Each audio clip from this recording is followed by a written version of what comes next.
Welcome back to the Chasing Happiness podcast, an honest podcast about finding happiness, what it really means, and the process of getting there. My name is Crystal, and today I am going to have an exciting conversation with Keri Cooper about mental health uncensored, which, if anyone who is listening to this podcast is not aware of, I love the topic of mental health for so many different reasons. So, Keri, before we get into it all, do you want to just quickly introduce yourself for people who might not know who you are? Sure. I'm Keri Cooper, and I'm a holistic psychotherapist. And I have a private practice in Ramsey, New Jersey, which is Bergen County. And I work really exclusively with high school and college kids, giving them the tools they need to kind of take control of their own mental health. And during the pandemic, I decided to write a book to really actually help the parents. And it's called Mental Health Uncensored, 10 Foundations Every Parent Needs to Know. And it's on Amazon, and it's really a guidebook for parents to help them build the foundations their kids need to have good mental health. Which I think is huge, given especially the last couple of years that we've all gone through. So you said, you decided to do this because of the pandemic. Realistically, I think everyone has struggled in some way, shape, or form. You must have seen, given the work that you do, a lot more of the struggle than most of us did, just sitting on the sidelines, sort of watching our own personal families. Like, you've been dealing with a lot of people, I would imagine. Yes. Mental health teens wasn't really fantastic. And then the pandemic just completely, there was such loss and grief and loss with these kids, losing really important things in their life. They were losing just being, normal to school and sports and everything else that they should have had. He was kind of teetering on the edge of it. He just kind of crashed right off of that edge. Which I think is the case everywhere. I'm up in Canada, and honestly, there's not a single parent that I know that hasn't struggled in some way with their child, regardless of sort of age of children over the last couple of years, because all of these things we sort of took for granted in a lot of ways, as you were saying, the things that seem like they're a basic part of life, they suddenly got taken away. That social interaction was gone, and there was no way to sort of replace it, because as much as we love this Zoom world that we're living in, it is not the same thing as a face-to-face interaction, right? Absolutely. And I think the other, issue that we kind of forgot about was that these kids then felt like they had zero control. And that's a really scary feeling to have, to think that you have no control. I mean, they didn't know if it's going to be quarantined, if somebody in their house was going to be sick. And, every day it's like waking up and you just don't know what to expect. And that really took a lot out of these children, to be honest with you. And, I think we're still recovering from it. I don't think that, it's just better and the kids have functioned better. I think there's still a lot of loss and a lot of grief. And these kids are trying to now figure out socially how to kind of interact after this time period. I think you're 100% right. And Keri, just as a side note, I want to let you know I shut off my camera because it says my internet is unstable, and I want to make sure that we don't get a broken recording. Okay. So I promise I am still here. I wonder, because you deal with the age range that you deal with, is there something that you could tell the listeners, regardless of sort of where they are in the world, what is going on in their lives?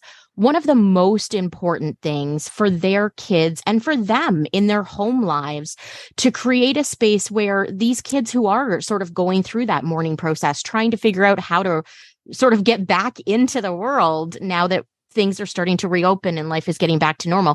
What's the most important thing, or at least one of the more important things, that you think they should be focusing on? I think one of the most important things is going to sound so it's not. And it's that parents just really need to listen. Parents are so quick to want to try a situation or give advice. And that's not always helpful. You even need to clarify, like, do you want me to try to help you solve this? Because many times I want to talk about my feelings and my parents are trying to problem solve this for me. And then the kids don't talk. And I think as parents, we try to fix things and put things in perspective, but that really kind of takes away the feeling part of this. So when a kid is upset because, their prom got canceled and the parents are like, oh, it's one night, allowing that child to process their feelings and laugh grief. So I think the difference is you need to listen more than talk. which is such a big thing that I think even adults, quite frankly, could use the reminder about sometimes, right? It's hard. And I think we definitely live in a society right now where we are consistently telling people, we're going to fix the problem and move forward and we're going to move on to the next thing. And nobody really does sort of sit in those feelings and allow the process because yes, maybe for me as an adult, missing prom, not a big deal. But when you're young and that's the most important thing in your school year, that's a loss. That's a grief that you need time to process because those are experiences you will never get. And I think sometimes, especially in the busy, chaotic world that we adults live in, we tend to forget what it was like when we were that young, right? Absolutely. And, I get it that parents just want to fix it. They just want to make it better. Sometimes you have to just allow them to be sad and to talk about that. Which is such a big thing. And I think, especially given the conversations that I've had with my friends recently, it's hard as a parent to allow your child to be hurt, even if that hurt doesn't come from you, even if it's just a sadness about something that changed because of COVID or school or whatever it happens to be. It's hard to see your kids in pain. But it's a necessary part of life almost so that they learn how to process those other things that are going to come up when they become adults. It is so important because what I see is kids sad, disappointed, and then they go to college, which they once did. And now these kids know how to handle those feelings. So it's really important. And that's one of the things I talk about in my book is you have to allow your child to fail. You have to allow your child to be disappointed, through it. And then they understand what it feels like. They understand when we keep on just trying to fix them, then to do it on their own. Right. That's such a big thing. And I think, I don't know, I guess because of the age that I am and because of sort of how I grew up without the internet and then the internet came along, how kids are raised now is very different than how I was raised. And so I wonder if you have also noticed, given the last couple of years, just a difference in how kids process that grief or how parents are sort of coping with kids who are going through that process before COVID and after COVID. Like, I'm assuming there's been quite a change in how we process mental health issues in general. I think because just so many people are suffering with mental health issues and parents, COVID, they were so stressed out. These were parents who are now home and now, with their child 24 hours a day and dealing with school and basically becoming a teacher because these kids are learning on Zoom. Right. So there's so much stress in the home and so much mental health was happening that I do think it opened it up for everyone to talk about it more, which was a plus of COVID. Sure. And I think those sorts of conversations are really important because regardless of whether you have kids, when you have kids, especially more so, but I think it's important for us all to understand everybody struggles in some way, shape, or form. Some people's struggle may look different than yours. Some people may have a lifelong struggle. Some people might just struggle temporarily. But if we are constantly judging people who are struggling, then we're never actually having open conversations. And we're teaching our children that they can't also struggle, which is not necessarily the world I want my kids to grow up in, right? Absolutely. And that really goes back, you brought up social media earlier. These kids are looking at social media constantly and looking at everybody's, perfect filtered pictures. And they truly believe that this is reality and it's not. Right. And I think that stress and pressure on these children, everything they do, they feel like they need to post. So they need to have achievements. They need to have these moments that are post worthy. And that puts a lot of pressure on them. And I think that parents, the longer you off your social media, the better. I do part that's ugly necessity at some point in life, but there's really no reason for adults to have social media. That I think a lot of people who are listening to this podcast might struggle a little with, right? Given the world that we live in now. But I agree with you. I think especially because the studies are showing how important it is that we take the break regardless of our age, even for someone like myself in my 40s, it's beneficial to step away. It's worth it to disconnect, whether that's for a day, a week, a month, whatever it happens to be. I wonder, based on the fact that you wrote a book during COVID, essentially, how have you personally been dealing with all of this mental health struggle? Because you not only have your own life to deal with, you're also helping other people deal with their lives. And that's kind of a lot. Yeah, it was, I'm not going to lie, it was really challenging during COVID. I went from, when I work with kids, I work with pretty high functioning kids. And, I might have a suicidal patient, once a month, if that. And during COVID, it was, 5 to 6 a week. Wow. And that was really extreme and really hard. Plus, I have 4 kids of my own who were at home goodness. and, on Zoom school. So it was very challenging. And I really had to make sure that I was making space for myself. And I had to start some really good, healthy routines to make sure that I was taking care of me. Sure. And that's also a lot about what I talk about in this book. Like, we have to teach our children to take care of themselves and their basic needs. So, as children, normally you don't have to exercise because you're outdoors playing. Right. But as they get older, like you need to exercise, you need to move. So I make sure that for myself, I do that every morning. I make sure that I have hobbies, which when I was asking these kids during COVID, what are your hobbies? They all looked at me like I was crazy. They're like, we never had time for hobbies. Everything has been scheduled. So they didn't even know what they liked. So it's so nice to be able to take that break and say, okay, what do I enjoy doing? And let me do that for myself, because I need to do something that brings me joy. Right. Oh, that is such a big one. And I think a lot of people, especially now, as I'm watching all of my friends sort of get back to life, whatever that looks like now, the scheduling, the overscheduling is really coming back in full force, because so many people feel like my kid has missed out in the last couple of years. They haven't been able to do these things. I have to do all of these other things. And so the overscheduling is happening to the kids, but then to the adults as well, because we're just busy people in general. And now on top of that, we're adding in 5 or 6 different activities a week because we feel like we need to make up for it. So would you suggest for all of the parents who are listening, maybe having even just one day a week where they let their kids experiment with something they've never tried before, or learning something, so that they can find some of those hobbies and some of those things that they enjoy doing that aren't necessarily scheduled activities? Yes. Scheduled activities, it doesn't equate to your child building happiness or lifelong skills. I'd much rather see a child just go in the kitchen and try to figure out a recipe because they enjoy cooking. That's going to give them skills. That's going to give them joy. That's something they're going to hold on to for life. We get so wrapped up into this, pride of being busy. Like, oh, yes, I'm so busy. And that's such a wonderful thing. And it's not. It's not.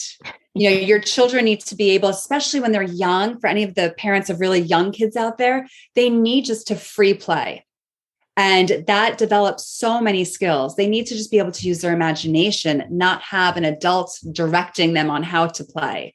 This is really how they build problem-solving skills as well, and build their creativity. So it's okay to just let your child play with toys. I remember, it's cute that you say that, because I remember having a conversation with a friend of mine recently about, they have a rule in their house now where they shut off the TV one day a week and the kids just go play, whether that's outside, whether that's inside, whatever works for them, read a book, whatever, but they are required to not be in front of a device. And, I can remember when we were little, because we didn't have computers when I was young, it was go outside and play. It doesn't matter, whether you think you're going to be bored or not, go find something to do. And it's that sort of creative play that not only helps you learn about yourself as an individual, but does give you some of those ideas of the things you like to do and you don't like to do, right? Like, I learned very quickly, I do not like to play outside in the muck and in the dirt with all of my cousins, because I didn't like to be dirty, but that doesn't mean I didn't like being outside, right? Absolutely. And it also really helps these kids understand how to resolve their own conflicts with other children. But when they're all in structured play with an adult leading it, they lose those skills. Like, remember when we were young and we play outside and somebody wasn't following the rules, and like we would figure it out. And, we would Yeah. conflict resolution, ourselves. Right. And now that doesn't really happen much. Right. Oh, such a huge thing. So for everyone listening, I, of course, will post in the show notes a link to everything social media so that you can follow Keri, but also to the book so that you can get it as well. But Keri, I typically end the podcast asking a couple of questions of the guests who come on the podcast. Are you game to answer? Absolutely. Perfect. So the first question is, if you could go back in time and give yourself any piece of advice, what would it be?